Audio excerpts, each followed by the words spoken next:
Harold Macmillan, the British Prime Minister, I've mentioned this quote, was asked one time by a young reporter after he had taken over as Prime Minister, what could change the trajectory of the Conservative Party's control in Great Britain? And he said, events, dear boy, events. Events change things. There are right now people in the United States plotting their run for the presidency in 2024. Some of them may not be alive. Depending on infirmities, age, unseen health diagnoses, other things, they could not, it might change things. Fundamentally, events change things. Mel Carnahan, governor of Missouri, running for United States Senate, died in a plane crash shortly before running against John Ashcroft. John Ashcroft was going to win, but Mel Carnahan's widow received so much sympathy, she won the vote. Events changed things in that seat the GOP was supposed to win. Tragedy can change things. Terror attacks can change things. Wild events, hurricanes and storms, these events can change things. Pearl Harbor changed fundamentally the outlook of the war and the world, in large part because the United States, secure in the Western Hemisphere, away from all of the warring nations, presumed itself safe where it could be neutral until Japan bombed Pearl Harbor. It actually took many, many hours for reports to get back to Washington. I mean, you heard Franklin Roosevelt say an hour after the Japanese attack began, the Japanese ambassador was still pretending that there would be some level of peace. Threw them off guard. What it did was it forced the change of everything in the United States. The United States had largely been neutral while funding Europe. It had stayed out of the Japanese Eastern expansion. The United States had become the arsenal of democracy, much as it is today with Ukraine. We are giving Ukraine money, much of which is then returning to the United States in the form of money to buy our weapons to fund Ukraine's war against Russia, and they have been far more successful than people thought. Japan, I forget who the admiral was who said it, but a Japanese admiral said the Japanese had roused a sleeping giant. And we did. The United States went from neutrality and isolationism to the leader of the free world.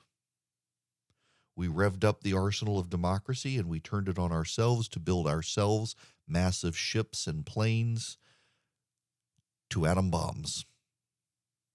And we never went back to sleep. Yet we are now at this point where it does seem some part of the body of the American public wishes to go back to sleep now. We've done enough. It's time for someone else to lead. And I'll tell you what's happening. What I find most intriguing is there are parts of the world, and I think this was a profound misunderstanding of the so-called neocons of the Bush administration, that they could bring democracy to other parts of the world. We could bring democracy to Afghanistan. We could bring democracy to Iraq. I think that's a profound misunderstanding, in large part because, one, people are stupid and we live in a fallen world, so people are also inherently evil. We are not an inherently good people. We like to say we are good people. We like to claim to be good. We like to look on people and say that person is a good person, but we are all of us sinners in a fallen world. Not one of us is good, nor does any one of us deserve heaven.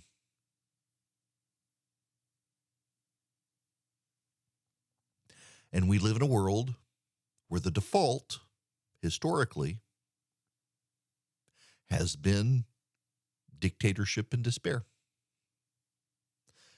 Liberal Western democracy is an anomaly on the planet. Even in Western democracies, democracy is an anomaly.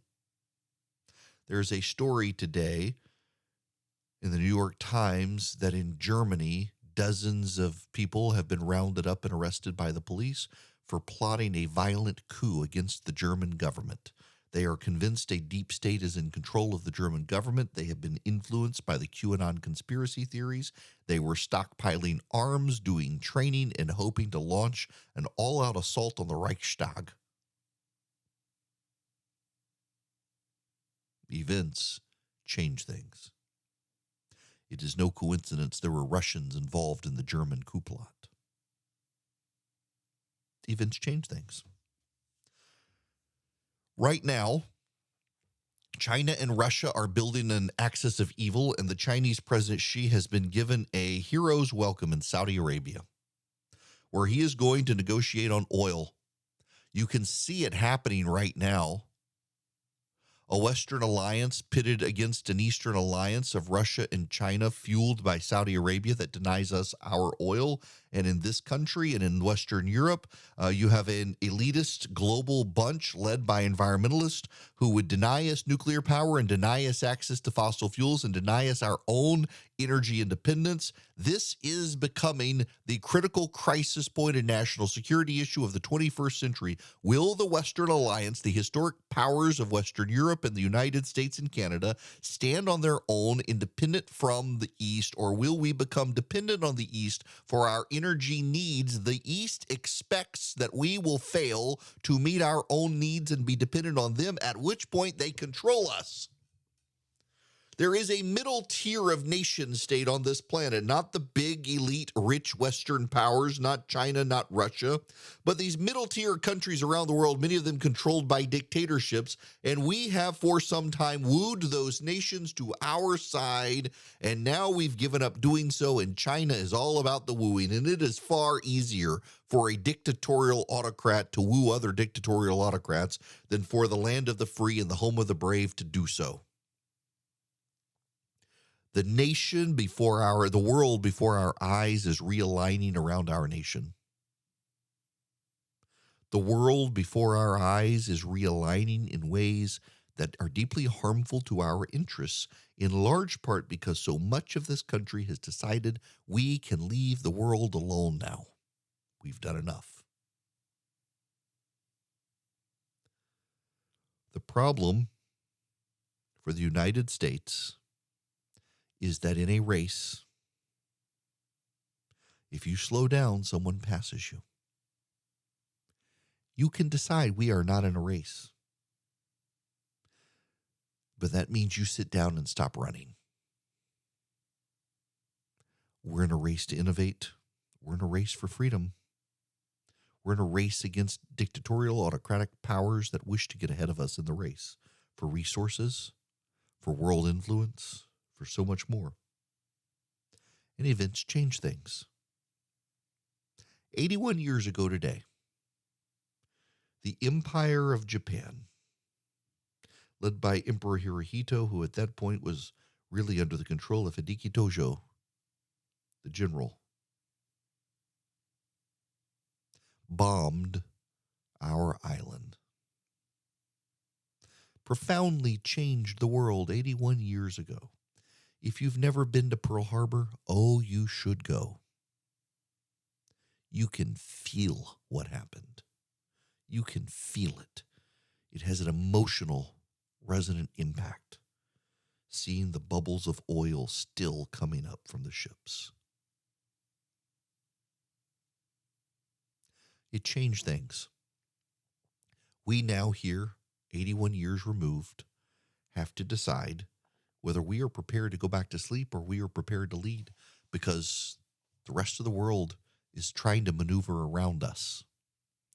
And we either keep moving forward or they will push us out of the way. And if they do, it will be to all of our detriment. All of the young, angry voices of social media can clamor and scream and say, we should leave it alone. We need no neocon, new world order. We should stop imposing ourselves on the world. But all that is a call to surrender and let the Chinese reign supreme. And I, for one, do not think our world, our planet, our nation would be better off if that happened. And I would prefer us not to fall asleep. The giant should stay giant and stay awake, because otherwise we will relearn the events of 81 years ago today.